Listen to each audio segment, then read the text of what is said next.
reason I went in. It's like, or the other reason was we are interviewing one of our fellows. I think I have like a zero distractions like thing versus like my two cats running around. I'm like, I'm sorry about the cat.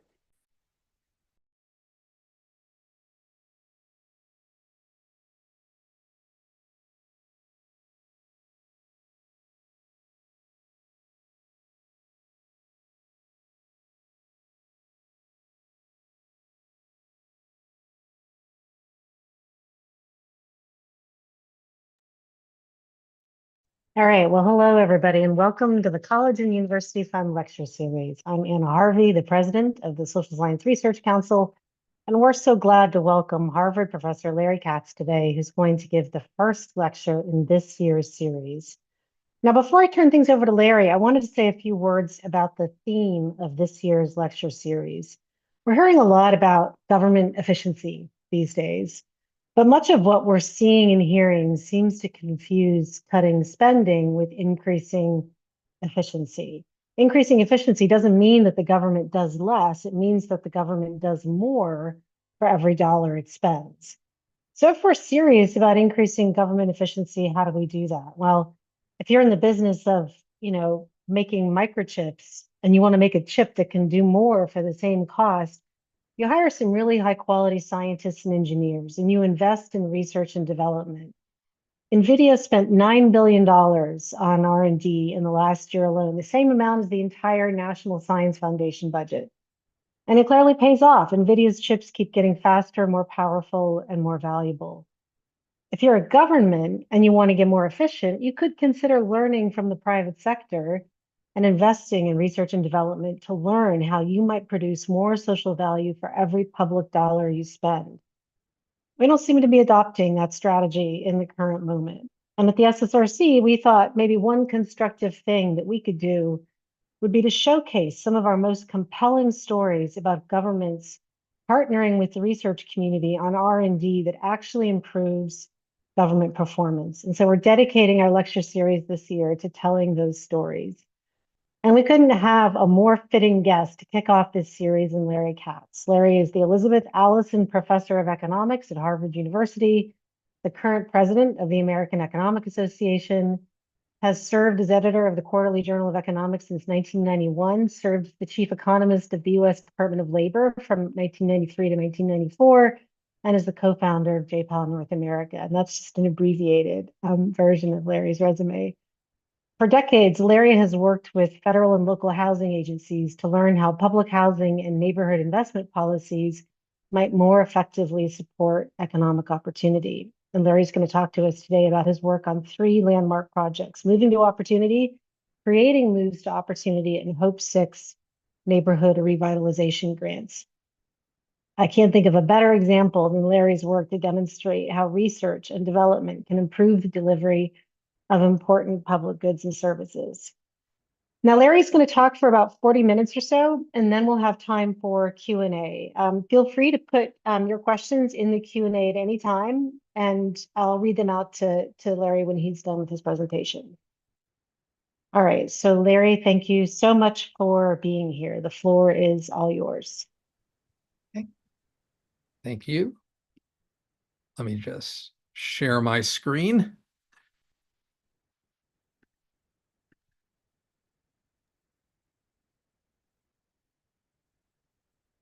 Okay, so I'm delighted to be here today, although it sort of reminds me doing this remotely of past pandemic issues as the world is changing. And, Anna gave a very nice introduction. And what I'm going to talk about today is, I think, 3 cases of policies that, are very effective that we could implement, some being implemented with respect to improving how we help people move to opportunity, or we create neighborhoods that provide greater opportunity for children and their residents. And so this is going to be a long research journey from moving to opportunity, to creating moves to opportunity, to the Hope 6 project, or whether we can create, high opportunity neighborhoods. And the basic motivation here is there are, large differences in outcomes for both children and adults across neighborhoods, zip codes, census tracts in the United States or anywhere that you look. And, you know, in the US in particular, in recent decades, we've seen rising, as overall inequality has gone up, we've also seen rising residential segregation by income or by economic status. And the increase in segregation is much greater for families with children than with others. And we also have very high and persistent racial and ethnic residential segregation. And we have a lot of correlational evidence that, adults in high poverty neighborhoods have poor economic outcomes, lower life expectancies. Children who grow up in higher poverty neighborhoods earn much less as adults than children who grow up in low poverty neighborhoods and do not have as strong academic achievement.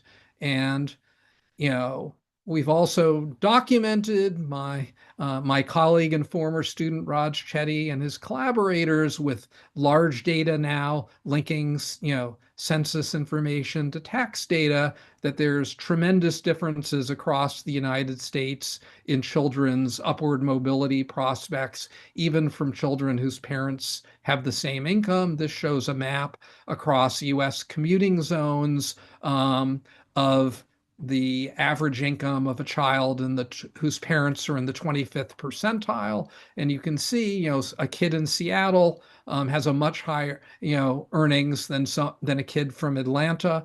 And if you repeated this graph inside every single one of these commuting zones or metro areas, you would find just as much variation within the Seattle King County area as across or within Atlanta. So what zip code you're growing up in is highly correlated with your outcome for children. And so the question that sort of motivated a lot of work I've done for a long time is trying to understand the extent to which these observational patterns reflect causal effects, or do they reflect the fact that, there's a lot of sorting across neighborhoods, based on economic status, and maybe the neighborhoods themselves don't have an effect. It's just different types of people with different opportunities more broadly live in different neighborhoods. And in particular, we will think about two types of what are called neighborhood effects. One we'll call developmental, or sometimes called exposure time, which is things that affect your human capital or your social capital, particularly when you're growing up, and are a function of the number of years you spend in different types of neighborhoods. And we'll contrast that with sort of contemporaneous, or sometimes called contextual neighborhood effects, which is how where you're living now affects your outcomes. Is it your labor market opportunities, your network today, whether as an adult or a teenager, that matters? Or is it, the sort of human capital, social capital, and connections you got in childhood? And these large differences in the map that we saw here across areas have motivated a lot of research. And I'm going to talk in particular about one I was involved in with Department of Housing and Urban Development in the 1990s in the Clinton administration, known as the Moving to Opportunity Randomized Housing Mobility Experiment.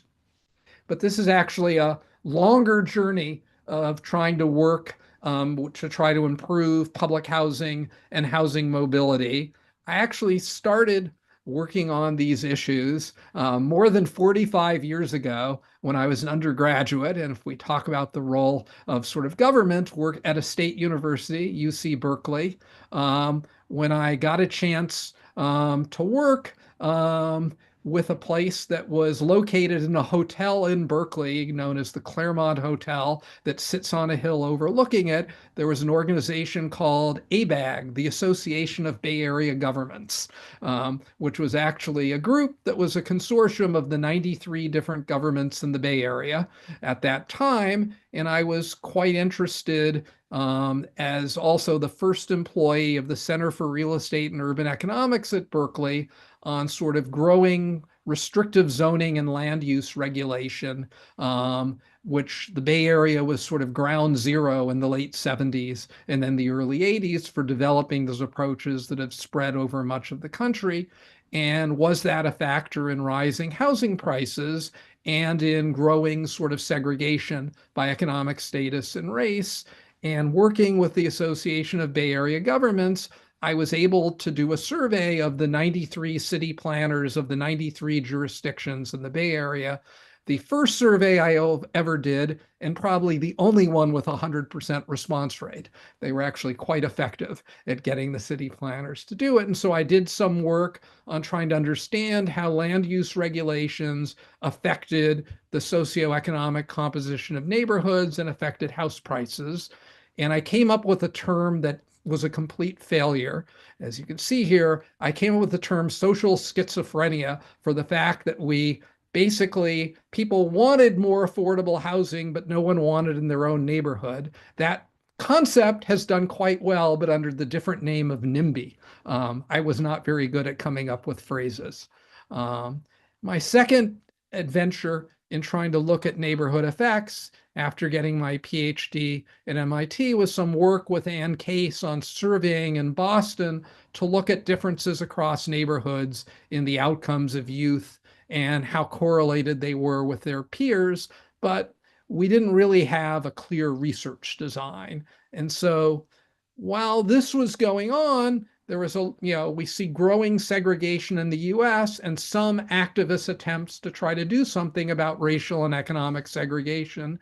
And one of the most famous and powerful attempts at doing this was a lawsuit in Chicago for a tenant named Dorothy Gautreaux, led by the ACLU and a lawyer named Alex Polikoff, that ended up winning a suit against the Chicago Public Housing Authority for violation of Fair Housing Act and of racial discrimination in where people got placed in public housing.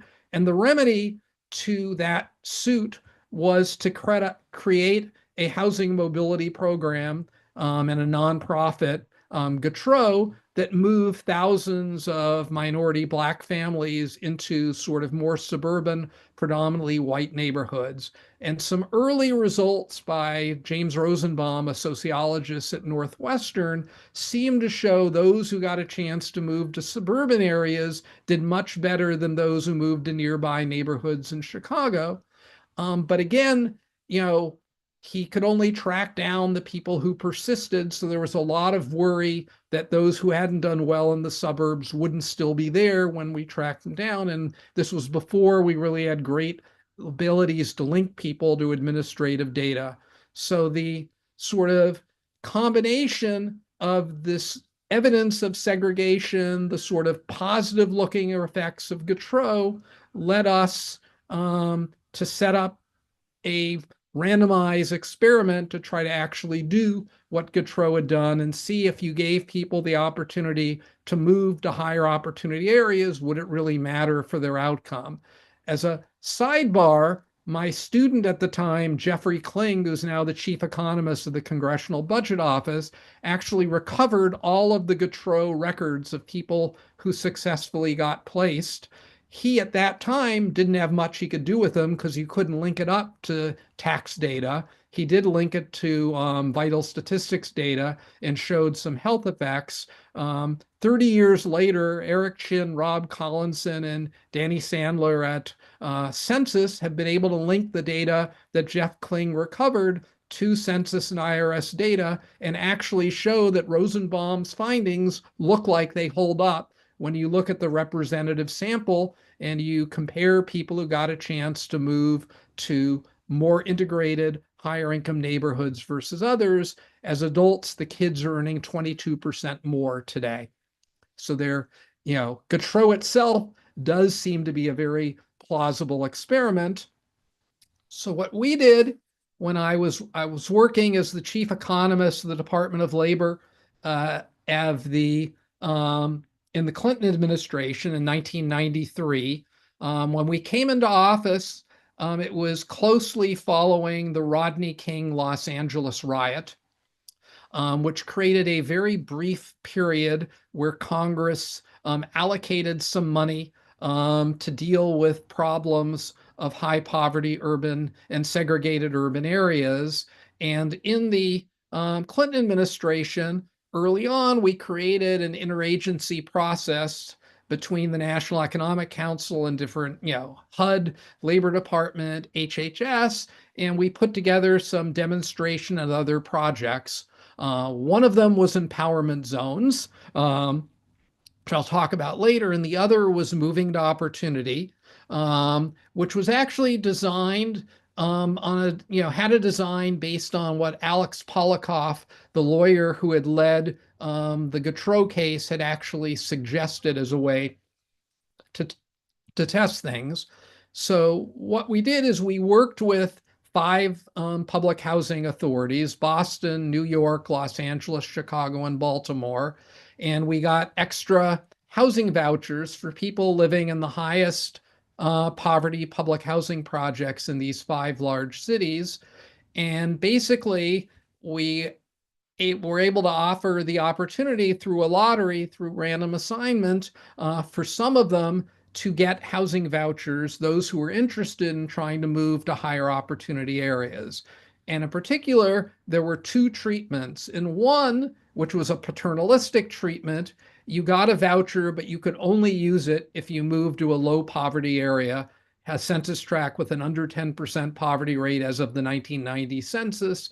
This was done from 1994 to 1996, but we hired non-NGOs in each area to help people move, providing mobility counseling. Another group got a flexible Section 8 voucher, and the third group continued to get their public housing benefits. They were not affected. And the first question you might ask is, can people actually move to different areas with these vouchers in somewhat tight housing markets in the 1990s? And the answer is about half the people who got the experimental voucher were able to move within the 3 to 4 months you were allowed with a voucher into low poverty areas. Whereas those who had a flexible voucher, about 60% of them were able to lease up. So we then followed these families over the next 20 years in a whole series of different research papers. First, I just worked in Boston because HUD allocated different research teams to different sites, and we found some short-run impacts on the adult health and mental health and on some for the kids. We then did all the sites at 4 to 7 years out, 10 to 15 years out, and then finally, when the kids were old enough to have adult earnings, Raj Chetty, Nathan Hendren, and I were able to get permission to link them to IRS data to look at long-run outcomes. And it was a very interesting research journey, both in our work and in the receptions, and it also led us to be able to set up a relationship with Seattle and King County to try to figure out what are the best ways to help families move to higher opportunity areas, low-income families. What we found first is that there really was an experiment in changing where people live. So what this graph shows you is for the people in the experimental group, who we call the compliers, the ones that moved, what over the next 20 years was the distribution of the average poverty rate of their neighborhood census tract. And you can see that it's sort of centered around 15%. That's not because they were mainly staying in the neighborhoods they moved to, but the way to think of it is a 10% poverty area in the 1990 census that you could move to with a Section 8 voucher in 1996 was probably, a 15 to 18% poverty area. By then, it was a slightly declining area, but very different where you move from, which is the control group, was living to 40 to 50% poverty areas. And the Section 8 movers went to places with sort of 20 to 30% poverty. So if you could move with an MTO voucher over the next 20 years, you experience sort of neighborhoods that had half the poverty level of the control group, and the Section 8 group was about halfway in between. What did this mean for outcomes? Well, the hope had been that this would greatly improve the economic outcomes of the adults.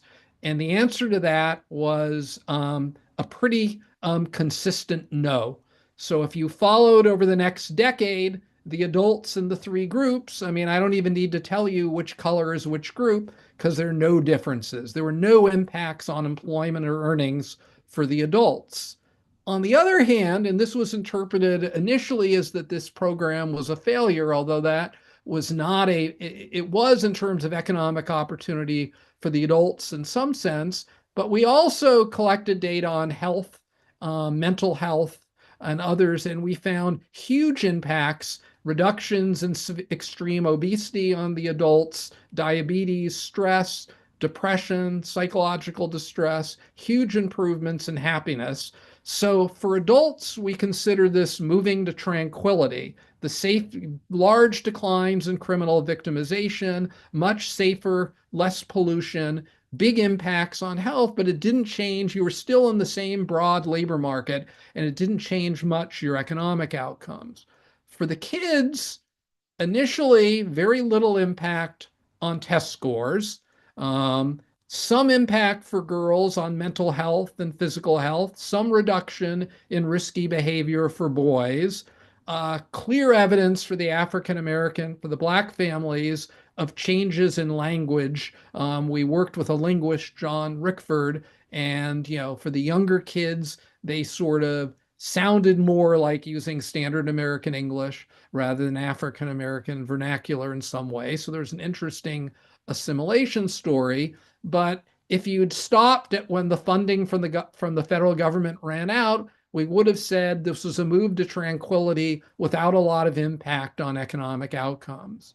But we've always worried that we hadn't seen the kids long enough to see their long-run outcomes. And when we revisited this after some quasi-experimental work that Raj Chetty and Nathan Hendren did and looked at kids who had longer exposure, moved at younger ages, what we found was quite striking. If you look on the sort of right and the red, kids in the experiment who got experimental vouchers, who moved, earned about 25, 30% more when we saw them at sort of age 25, age 28 than the kids in the control group, and the Section 8 group was about halfway in between. And we also found basically that the longer you spent in a low poverty area, the higher your long run outcomes. And this seems to be a repeated pattern of exposure time or developmental effects, both with experimental and quasi-experimental studies of low-income families moving to different neighborhoods. So what I show here is if you look at every kid basically born in the United States in the 1980s and 1990s and follow them, 20 years later, and look at the ones who moved across neighborhoods, what you can see, and this is from Raj Chetty and collaborators' Opportunity Atlas, is the more years you spend in a lower poverty area, the higher your long run outcomes. And this is the age at which you were when your parents moved. But if your parents move when you're already an adult, it doesn't really do, there's a little bit of selection effect, but there seems to be an exposure effect. And if you randomize the moves as an MTO with a true experiment, you see something that looks very much like this mover's observational. And you see the same thing in Australia, the same thing in Denmark, the same thing in Montreal, Canada. And if you compare for housing demolitions in Chicago, Eric Chin's work, you see very much the same thing. Kids who were younger, who got longer period in lower poverty areas, have much higher sort of earnings. So when you put this together, the evidence from moving to opportunity in a series of quasi-experimental studies, what we see is very strong evidence that where you grew up has, the sort of quality of schools and the neighbors and crime are highly, have large effects on your long run earnings. And those observational differences I showed you at the beginning, about 60% of that variation seems to be the causal effect of neighborhoods, not just the type of selection of what families moved in. For adults, though, the precise zip code or census tract you live within a broader labor market doesn't seem to be that important. That doesn't mean place doesn't matter for adults, but it's a larger geographic range. If you're in, a declining small town, that's a very negative effect on your income and your opportunity. And we see moves and refugee placement, which labor market you're in, which commuting zone matters a lot. But the exact zip code you live in doesn't matter as much because you're still in the same broad labor market, still have the same sort of human capital. It seems much tougher to build up the connections that matter in the labor market as an adult, out of school as compared to kids who grow up in different neighborhoods. So what we've been seeing is that doesn't mean that you can't improve adult outcomes. Training programs, education programs, sectoral employment have a lot of effectiveness when done well, but the exact neighborhood you live in is much more about children's long run outcome in terms of economics. For adults, it matters a lot for your health and well-being, but it isn't a panacea in the labor market. So given these findings from the experimental literature with moving to opportunity and quasi-experimental, a big question we faced is, we sort of use brute force and paternalism in moving to opportunity to get people to move to other neighborhoods, and that we restricted people's vouchers and said they could only use the voucher to move to a low poverty area. We gave them help, but a question is there, could you have a voluntary program that, gave people help to move and have similar sorts of impacts on getting people, families who wanted to move to higher opportunity areas, and how exactly would you do this? So this was a partnership we developed in particular with the Seattle and King County public housing authorities.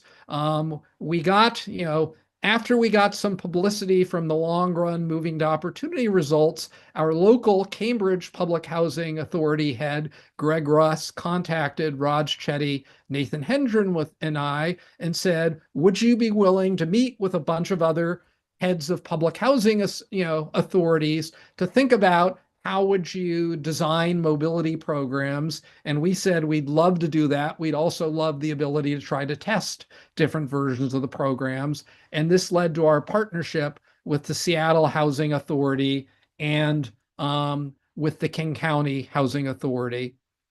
And what we basically did is we sort of started with what the policy people at the housing authorities thought were the main barriers to moving.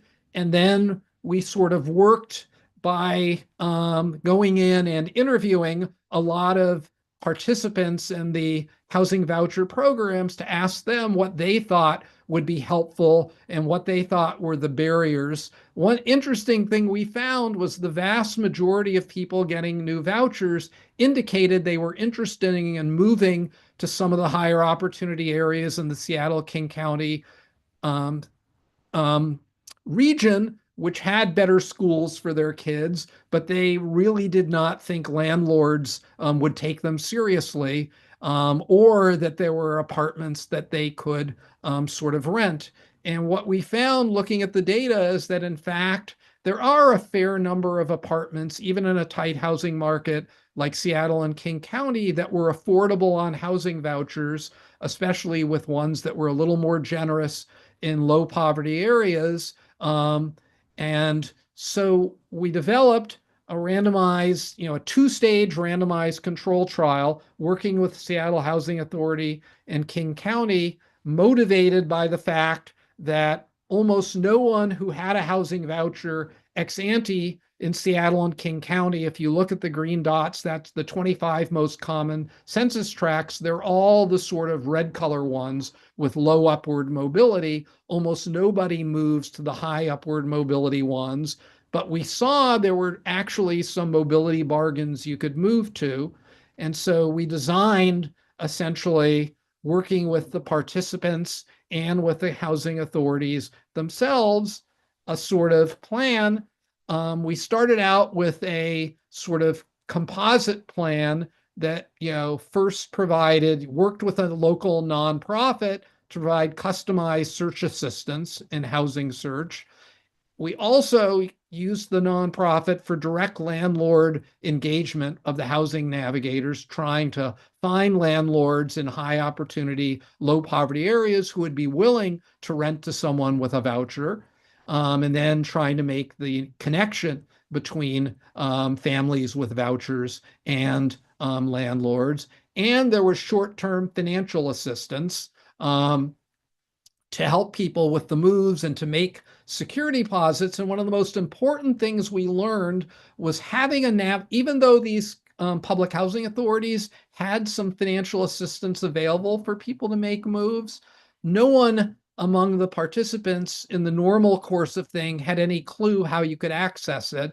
And it would take so long to get it that no landlord would keep the apartment for you. And so one of the huge advantages of working with a sort of flexible nonprofit and a navigator is you could, text your navigator, and that day they could get you the short-term financial assistance to make a security deposit. So we spent about $2,660 per family issued a voucher in the program, which is about 2% of the average voucher payments to a family. It's not nothing, but and what did we get from that?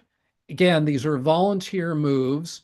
So in phase one of our experiment, which took place from April 2018 to 2019, for families with children below the age of 15 who received housing vouchers, what we found is those who had access to these mobility services, over half of them moved to high opportunity, low poverty areas, as compared to 15% of the control group. So that's about a 38 percentage point, massive increase in moves to opportunity. And as we followed them up over time, among those who moved, over 60% moved to opportunity areas. Even 3 years later, almost all of them were persisting in the high opportunity areas. So you had a tripling of the share of families who moved who were in high opportunity areas, and they were more satisfied with their neighborhoods, and it both in reality stayed longer in their neighborhoods than other families, but indicated wanting to stay there. And so the next thing we did is we broke up this support because we didn't have enough money. This was helped fund by the Gates Foundation to provide comprehensive support for everybody to try to get at the mechanism. So we broke it up into the comprehensive support, a sort of lower cost version where we had, more families per sort of navigator, and then pure financial incentives and information only. And what you can see is that what really matters is the bundle. If you just give people the finances and the information, it has some effect, but you only get about a fifth of the effect as from the full bundle. And the sort of light touch, also matters, but the full bundle really seems and what we also did working with Stephanie DeLuca, an amazing sociologist and ethnographer, is we interviewed a large share of the families in our experiment, both in the treatment and control group, with sort of excellent, open-ended interviews to learn about their housing searches and their views of the Public Housing Authority, the navigators. And what we saw is that housing search is really psychologically taxing. And finding the easiest place you can is what most families do, even though, because they fear the risk of losing the voucher if they don't lease up in enough time, and that having a navigator who sort of provides customized services and is there when you need it, was incredibly important. And they provided emotional and psychological support. They helped create the connections with landlords, which were very important. And they allowed you to use the short-term financial assistance, which most families, were unaware of their, availability and had no idea without the navigators how to sort of, access it in a timely manner.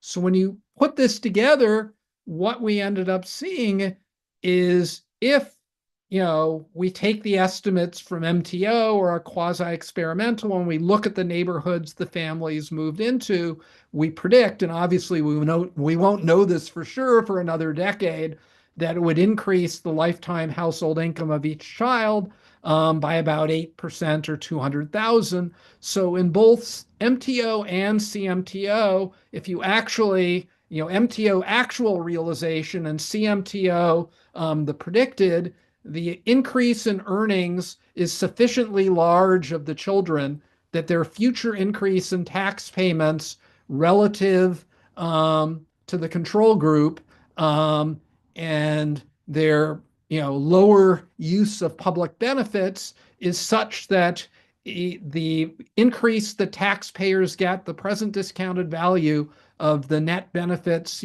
from higher taxes and lower payments of transfers is greater than the cost of the program, which is $2,660 per family or $5,000 per move.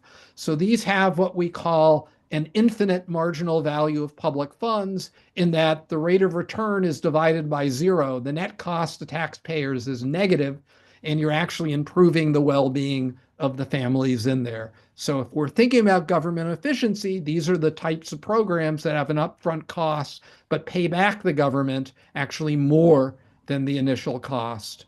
And so the CMTO program, is an example of sort of working, in collaboration, researchers with policymakers.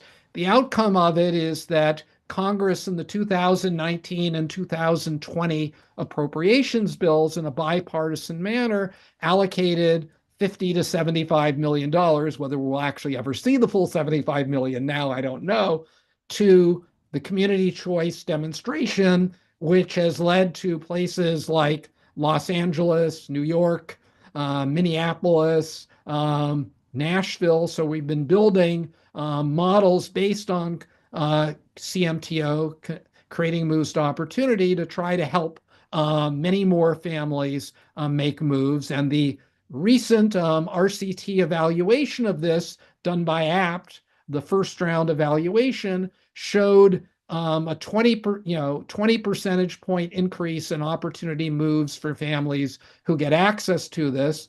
Why does this look lower than what we found from CMTO, where we're getting, sort of over half move to opportunity versus 24% here? Well, the reason is this policy is going to existing voucher holders, not new voucher holders who have to move. So most of the people who get the policy here actually don't end up moving at all. If you do move, it looks just like CMTO. 60% of those moves now are going to high opportunity areas. If you were optimizing in terms of the rate of return for government, you get a much bigger bang for the buck for focusing on new voucher holders, because they actually are moving.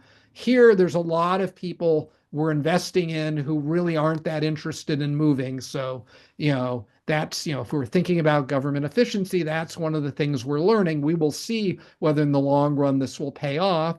The results of this experiment, up until the recent election, also have led to some bipartisan bills to expand housing vouchers, although obviously the current budget just passed by the House will make massive cuts in existing voucher programs and public housing, which doesn't seem to be the direction the rate of returns seem to indicate. The final project I want to talk about is, so what we've seen in the first two projects is, how do you help people take neighborhoods as they exist and move from lower opportunity, more dangerous neighborhoods to higher opportunity ones? And we see those have very high returns. can you actually create high opportunity neighborhoods out of pre-existing low opportunity neighborhoods, which might be a lot more scalable than, using housing mobility. A lot of people want to stay where they are. And so what we did here, there have been a couple of policies to do this. One, empowerment zones, which was sort of a comprehensive approach taken to try to invest in communities that were high poverty, where there's some evidence of positive impacts in the neighborhoods, but it's unclear whether those gains went to the pre-existing residents, low-income residents who came in, or a change in the mix of the neighborhoods. Another major policy that was adopted, in the Clinton administration that I worked with was the Hope 6 program, which stands for Housing Opportunities for People Everywhere, which was a revitalization program for existing high poverty public housing units. And this is some new work with Raj Chetty, Rebecca Diamond, Matt Stager, and Laura Tack and our Census Bureau. So this is a collaboration with the Census Bureau. And so think about a pre-existing public housing project, high density, like the Mill Creek Homes in Philadelphia is an example of a site with large towers physically isolated from the surrounding neighborhood. Very low upward mobility, high crime area, highly segregated by income and by race. Hope 6 spent $16.7 billion across 262 sites to revitalize such areas, demolish, and then build in mixed income housing. So this is what the Mill Creek home site looked after revitalization. Think of it as lower density, and those are, mixed income housing. They're both market rate households living immediately next door to subsidized public housing households. So how did this actually change the neighborhood? We didn't get to randomly assign which neighborhoods got it, but we think we have a pretty good quasi-experiment, since there were a bunch of public housing projects that were eligible and not enough money for all of them to get the chance to revitalize. So think about control and treatment ones. The treatment ones sort of win the application. The control are comparable, didn't get their act together to put together the application, or didn't get one. We see an immediate period of demolishment and construction. Then we see this sort of new neighborhood, and we can ask, what happened to the pre-existing residents, and what happens to new people who move in to the revitalized neighborhoods versus the comparison ones? And what we see is that in the revitalized neighborhoods, over time, they become lower and lower poverty because they become mixed income neighborhoods.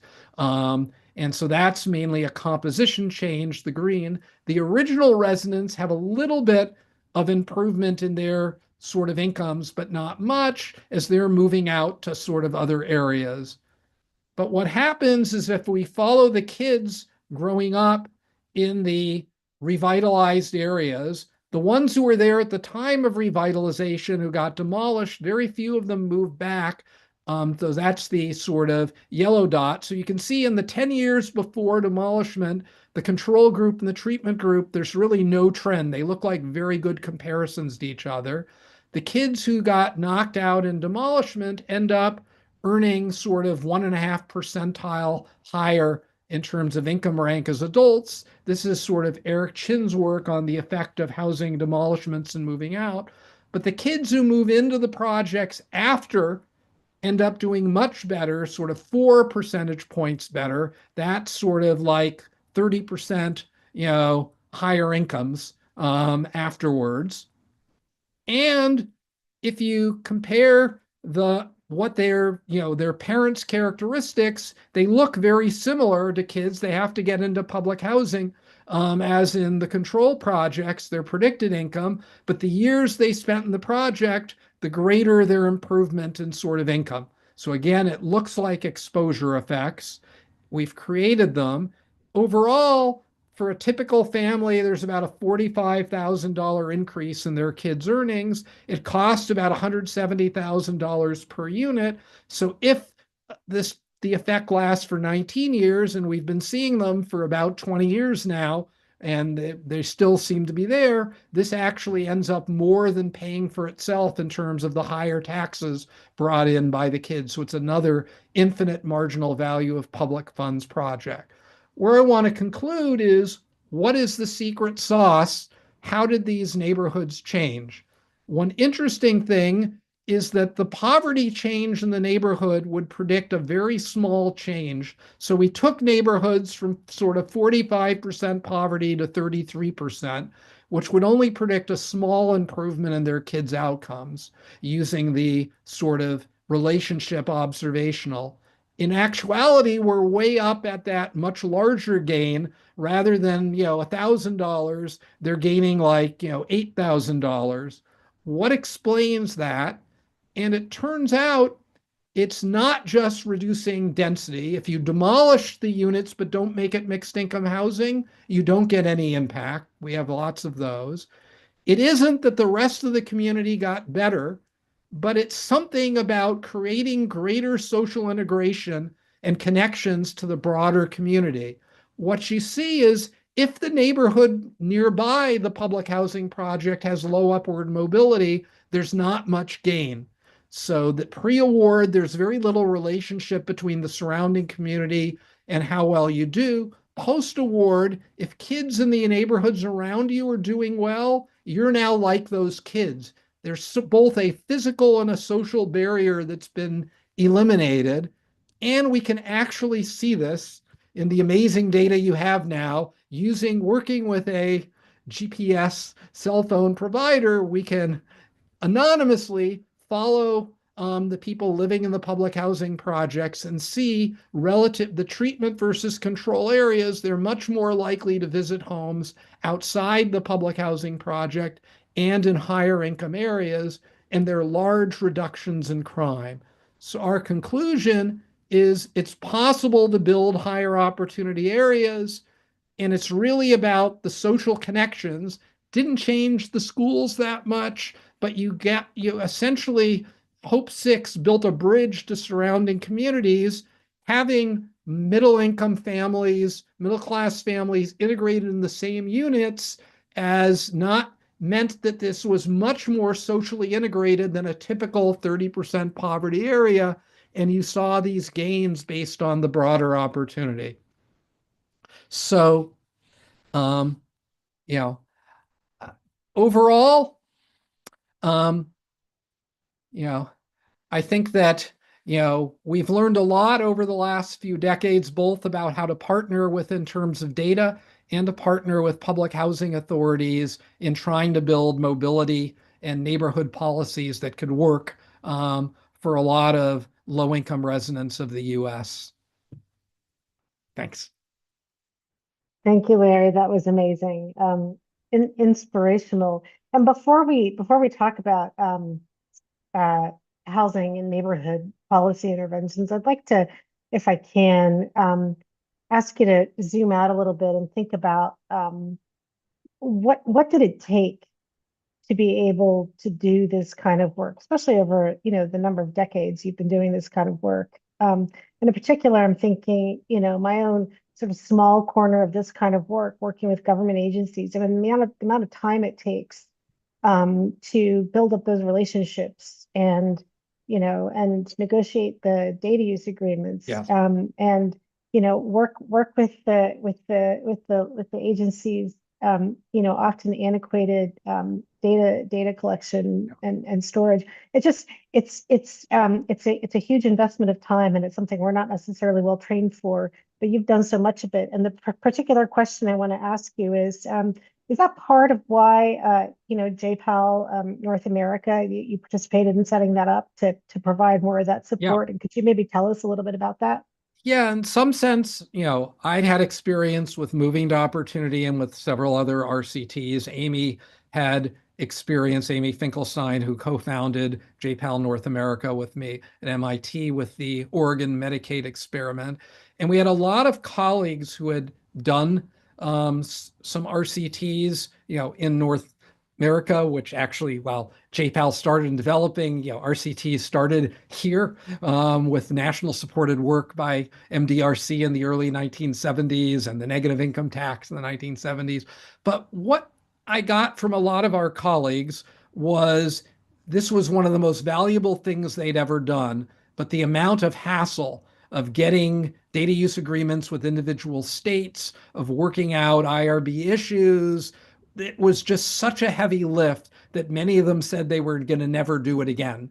And so what we tried to do was try to set up a consortium of, trying to help people, figure out best practices and get more connections with a number of states that were willing to, share administrative data, have a research staff, at JPAL that could work with projects that people weren't as well resourced, as well as policy staff who would build those connections over time with potential partners. And that, I think, has been sort of very valuable. We've done a lot in the housing and homelessness space, in the job training space, and Amy's led a lot of work in the healthcare space working with this, and in education also, although what's going to happen in education with everything being cut right now, I don't know. So high dosage tutoring was an example of projects we were able to leverage, working with people, say, in the Chicago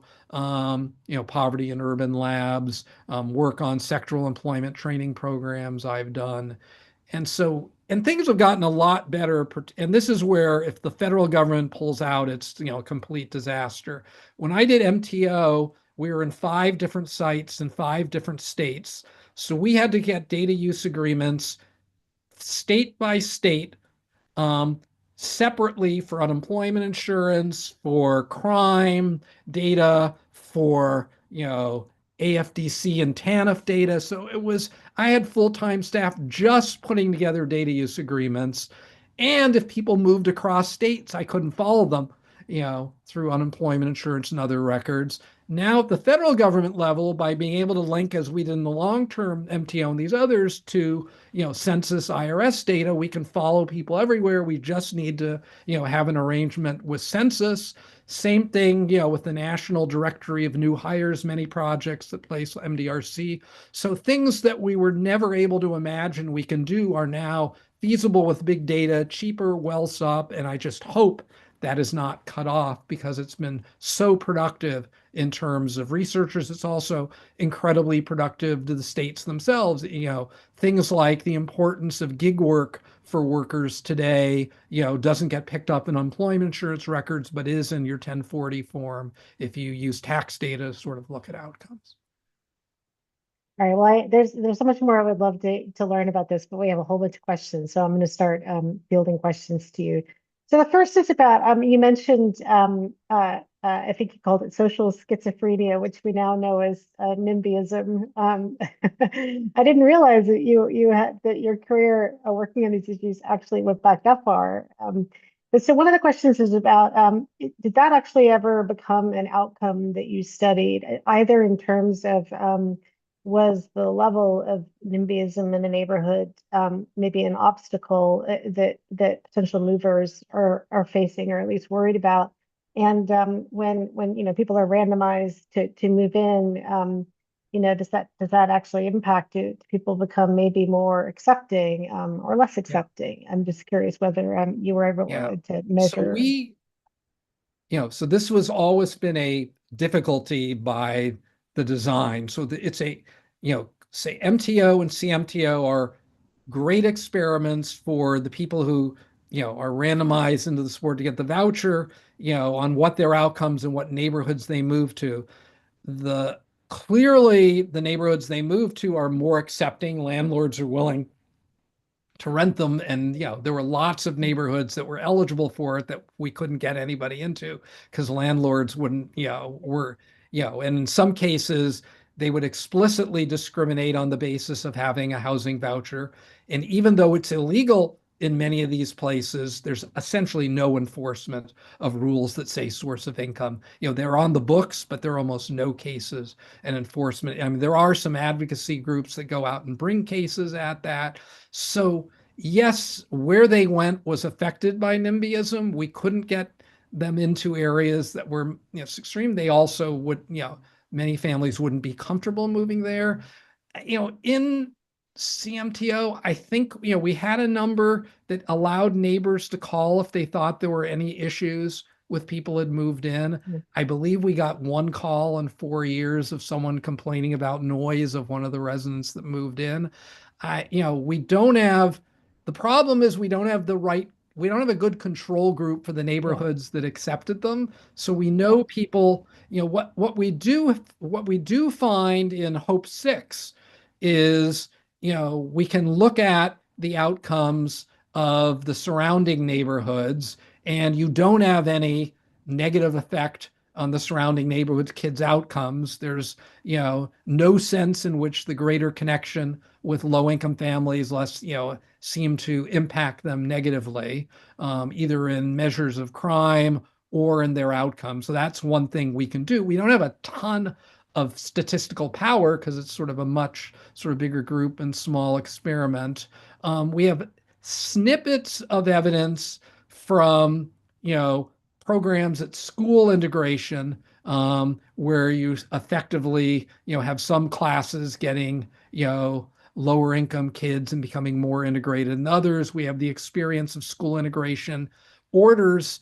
And, my reading of the evidence of people like Rucker Johnson, and others is that very large impacts of school integration, of positive, Kirabo Jackson, others, of positive impacts on the kids who moved to higher opportunity schools, and no evidence of adverse impacts, essentially zero impacts on the others. So our reading of the evidence is that policies that sort of integrate neighborhoods and schools, by economic sort of status, in modest ways. I can't tell you if you made the school 50-50, but if you, spread out, as we saw in CMTO, a small number in different neighborhoods, so it didn't change the whole context of the neighborhood, it seems to be win-win.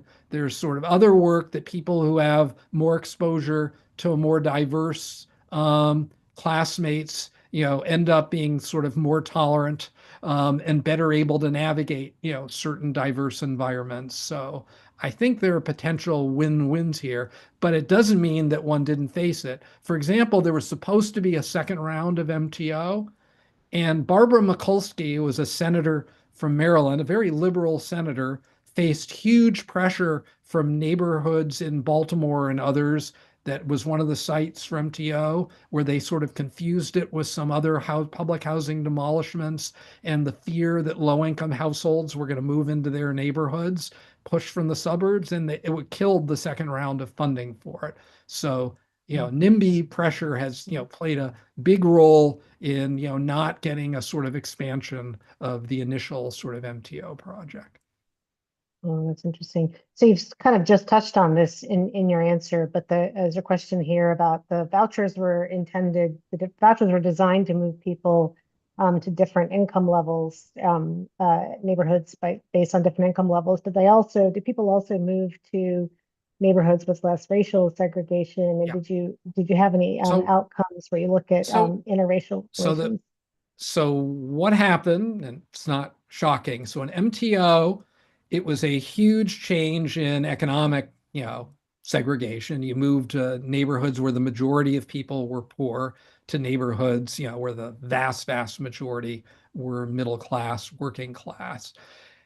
It did increase racial integration, but if you look at Black families from MTO, they are moving to middle class. So this is very different than Gautreaux, middle class, but majority Black neighborhoods.